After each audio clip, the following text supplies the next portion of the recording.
మనం ఇక్కడ అందరము అమలుగూరు మండలం 10 పంచాయతీల నుంచి కూడా కొన్ని పంచాయతీల్లో మనవాళ్ళు ఉన్నారు, కొన్ని పంచాయతీల్లో లేరు. అందరూ రావడం చాలా సందర్భం. ఎందుకంటే వీళ్ళకు అనుభవంతో చింతా రమేష్ బాబు గారు బ్యాంకు మేనేజర్గా పనిచేశారు. ఆయన రిటైర్డ్ అయ్యి ఈరోజు కదిరి టౌన్ అధ్యక్షుడిగా అయ్యారు. చింతా శ్రీనివాసులు గారు టీచరు, ఆయన కూడా పంచకులస్తుల మీద టీచర్ అయినా కూడా అద్దలంగా తిరుగుతూ ఇది చేస్తున్నాడు. ఇప్పుడు మాట్లాడినటువంటి రమేష్ బాబు బిజినెస్ చేసుకుంటూ భారతీయ జనతా పార్టీలో జిల్లా ఉపాధ్యక్షుడిగా పనిచేస్తూ ఆయన కూడా పని సంఘం గురించి చెప్తున్నాడు. ఇక్కడ ఉన్నటువంటి వాళ్ళు అందరూ మనకు తెలిసిన వాళ్ళే. అందరికీ పేరు పేరు నమస్కారాలు తెలియజేస్తూ పెద్దలు చాలా విషయాలు చెప్పారు. నేను కూడా ఒక 2-3 విషయాలు చెప్పి సమావేశం ఇచ్చేస్తామని తెలియజేస్తున్నాం. చాలామంది ఎంపీటీసీలు, ఎంపీపీలు, జెడ్పీటీసీలు కాలేదంటే మన మండలంలో దాదాపు సర్పంచులు, ఎంపీటీసీలు 5 వారు కొందరు ఉన్నారు. ఎందుకు కాలేకపోతున్నామంటే రాష్ట్రం విడిపోయిన తర్వాత మన కులస్తులు దాదాపు 30 నుంచి 33% శాతం ఉంది. ఇప్పుడు సీఎంలుగా వేరే 2 కులాలు, ఆ కులాల్లో ఒకరికి 11% అయితే ఒకరు 8% ఉంది. 33% ఉన్నటువంటి వాళ్ళం మనము ఈరోజు రాజ్యాధికారం చేయలేదంటే మనం ఫస్ట్ ఆర్థికంగా ఎదిగితే మన కులం కాకుండా పక్క కులాల వాళ్ళకు కూడా మనం సహాయం చేస్తూ వాళ్ళకు మన వెంట ఎప్పుడైతే మన వెంట వచ్చే ప్రదేశం వస్తుందో ఆ రోజు సర్పంచ్గా కానీ, ఎంపీటీసీగా కానీ, జెడ్పీటీసీగా కానీ గెలిచేదానికి అవకాశం ఉంటుంది. మనమేమంటే నిలబడితే ఉన్న డబ్బు పోతుందేమో, లేదు 2 ఎకరాల భూమి అమ్ముకోలేమో, ఆర్థికంగా ఇబ్బందులు ఉన్నాయి కదా అనే ఆలోచనతోనే మనం ఉన్నాం. కాబట్టి ఈరోజు సర్పంచులుగా, ఎంపీటీసీలుగా నిలబడలేకపోతున్నాం.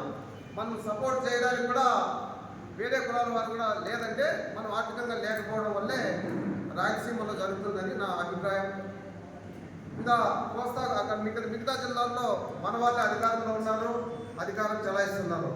కనుక ఇప్పటికైనా మనం సంపద సృష్టించుకోవాలి. సంపద వచ్చిన తర్వాత మనం రాజకీయంగా ఎదగాలంటే ప్రతి కులస్తులు కూడా కలుపుకొని పోయినప్పుడే మనం ఇదైతాం. కానీ ఉన్న సౌకర్య ఓటేసినాడని మాత్రాలు కాదు, కుంటి, గుడ్డి, మూగి, చెవిటి ప్రతి ఒక్కరు ఓటేస్తేనే రాజ్యాధికారం అనేది వస్తుందని తెలియజేస్తున్నా. ఈరోజు సమావేశం ఇక్కడ పెట్టాం. మీ అందరినీ కూడా మళ్ళీ ఎన్ని రోజులు పోతుంది సమావేశం పెట్టాలో. ఎందుకంటే మేమేమో చెప్తాము అలాంటి డేట్ పెడదామని, మాకు అవ్వచ్చు అనొచ్చు, అవ్వలేదు అనుకోవచ్చు. ఎందుకంటే మన సంఘం కాబట్టి నెలకు ఒకసారి పెడదామా, 3 నెలలకు ఒకసారి పెడదామా, 6 నెలలకు ఒకసారి పెడదామా, సంవత్సరానికి ఒకసారి పెడదామా, మీ అందరి అభిప్రాయం మీరు ఎట్లా చెప్తే అదే ప్రకారమే మనం సంఘము నడిపేదానికి ముందుకు వస్తామని మీ అందరి మాట కోసం ఎదురు చూస్తున్నాం. మీరందరి అభిప్రాయం చెప్పాలి. చెప్పండి. 3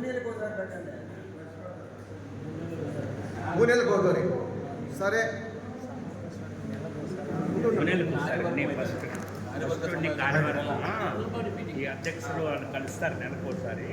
సరే, ఈరోజు కూడా నిన్న మేము తిరిగినప్పుడు అందరూ చెప్పేదాన్ని బట్టి చూస్తే దాదాపు 300 దాకా వస్తారనుకున్నాము.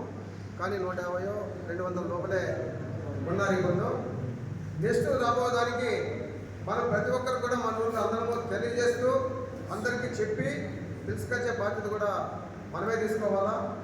3 నెలలు కూర్చొని సమావేశం పెడదాము.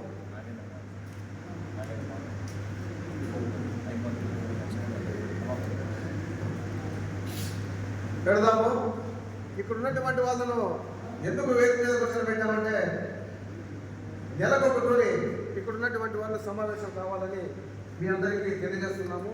ఇంకా ఎవరైనా కూడా ఇక్కడ మేము మర్చిపోయి పొరపాటు చేసింటే క్షమించాలని. ఇంకా కూడా కూర్చుంటాం మేము, నెల కూతురు కూడా వస్తామంటే వాళ్ళని కూడా ఆహ్వానిస్తాం.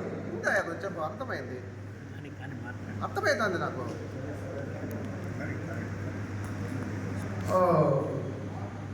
వాళ్ళని కూడా నెలకు ఒకసారి పిలవడానికి సిద్ధంగా ఉన్నాం. ఒకవేళ ఎవరికన్నా మనసు నొప్పించిందా పిలవలేదని ఏదైతే అంటే కూడా క్షమించాలని చెప్పి, ఎందుకంటే మన కులం మనమే కాబట్టి కోరుతున్నాము. అదేవిధంగా ఇప్పుడు వీళ్ళ సమక్షంలో అధ్యక్షుడిని ఎన్నుకోవడం జరుగుతుంది. అధ్యక్షుడిని ఎన్నుకున్న తర్వాత ఎవరు మేము పనిచేస్తామంటే అందరికీ కూడా బాధ్యతలు ఇవ్వడం కూడా జరుగుతుంది. అందరూ కూడా బాధ్యత తీసుకొని సరిటిప్పి గొత్తు తగిలించి పెడితే సంఘం అనేది ఆడే ఉంటుంది, సంఘం ఆడే ఉంటుంది. కాబట్టి అందరూ కూడా బాధ్యత తీసుకున్న తర్వాత పని చేయాలని సభాముఖంగా తెలియజేస్తూ ఈ అవకాశం ఇచ్చిన మీ అందరికీ ధన్యవాదాలు పేరు పేరున తెలియజేస్తున్నాను. నాగేంద్ర గారిని 2 నిమిషాలు మాట్లాడుతూ సభను అలంకరించిన పెద్దలకి నమస్కారాలు. యాక్చువల్గా కొత్త కాబట్టి వాళ్ళ పేర్లు నాకు ముఖ పరిచయం కూడా లేదు. వాళ్ళ అక్కడి నుంచి శ్రమ తీసుకుని వచ్చినందుకు పేరు నాకు ధన్యవాదాలు తెలియజేసుకుంటున్నాను. ముందుగా నేను ఒక మాట చెప్తాను. మా నాన్న ఎప్పుడు నేను ఒక కెరీర్ స్టార్ట్ చేసిన తర్వాత ఒక మాట చెప్పేవాడు. ప్రతిసారి రే మనవాడు వచ్చాడు చూసి పంపించాడు. నేను అప్పుడు విసుక్కునేవాడిని. మనోడేమి తనోడేమి, ఎవరు ఫస్ట్ వచ్చారో వాళ్ళు చేద్దామని. ఆ కుల పిచ్చి అనేది అన్ని కులాల్లోనూ ఉంది, మన కులంలో తప్ప. ఆ విషయం నాకు అప్పుడు అర్థం కాలేదు, ఇప్పుడు అర్థమైంది. ఎందుకంటే నెల రోజుల నుంచి ఒక విషయమై నెల రోజుల నుంచి నేను నాన్న 1.5 నెలల నుంచి ఒక విషయమయ్యి చాలా ఇబ్బంది పడ్డాము. అది ఇప్పుడు ఈ సందర్భం కాదు, చెప్పదలుచుకోలేదు. కానీ నెల రోజుల నుంచి నాకు అర్థమైంది ఏంటంటే మనకు కూడా కులపిచ్చి ఉండి తీరాలి అని. కులపిచ్చి ఉంటేనే మనం ఎదగలము అని. ఎందుకంటే ఇప్పుడు పెద్దలందరూ చెప్తున్నారు 33% జనాభా మనం ఉన్నామని. అయినా మనకు రాజ్యాధికారం ఎందుకు రాలేదు అంటే కారణం కులపిచ్చి లేకపోవడమే. కులపిచ్చి లేదు, ఐకమత్యం లేదు. దయచేసి ఐకమత్యంగా ఇప్పటికైనా కులపిచ్చితో పనిచేయండి మన వాళ్ళు. ఒకటి. రెండోది, మా నాన్నగారి గురించి ఒకే ఒక మాట చెప్తాను. సమయం ఎక్కువైంది, దయచేసి క్షమించండి. 2 మాటలు. ఆయన ఎంత నిజాయితీపరుడో ఈ మండలానికి కొత్తేమి కాదు, ఆయన గురించి చెప్పాల్సిన అవసరం లేదు. ఎందుకంటే ఆయన నిజాయితీలో, ఆయన నిబద్ధతలో నేను 10% కూడా నాకు లేదు. ఆ విషయం అయితే నేను ఒప్పుకుంటున్నా సభాముఖంగా. కానీ ఆయన ఈరోజు మాట అన్నాడు, నేను అంకితం అవుతాను, దీనికి అంకితం అవుతాను అని. నేను సమిధిని అవుతాను.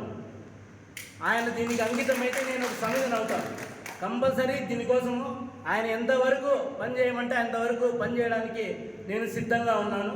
దయచేసి ఇప్పటికైనా బలిజలు ఒక మహానుభావుడు 14 ఏళ్ళ అవమానాలు మోసి, నిద్ర ఆహారాలు మానేసి, రాత్రిళ్ళు కూడా వాళ్ళు తిట్టే తిట్లకు వాళ్ళు వాళ్ళు చేసిన అవమానాలకు 14 ఏళ్ళు అనుభవించాడు పెద్ద మనిషి. ఈరోజు రాజ్యాధికారంలో పైన కూర్చున్నాడు. ఇప్పటికీ అర్థమైంటుంది. 14 ఏళ్ళు ఎన్నో అవమానాలు పడ్డాడు. ఈరోజు అధికారం సాధించాడు. కేవలం 21 సీట్లే కావచ్చు, కానీ ఈరోజు ఆయనకున్న ప్రాముఖ్యత ఎవ్వరికీ లేదు.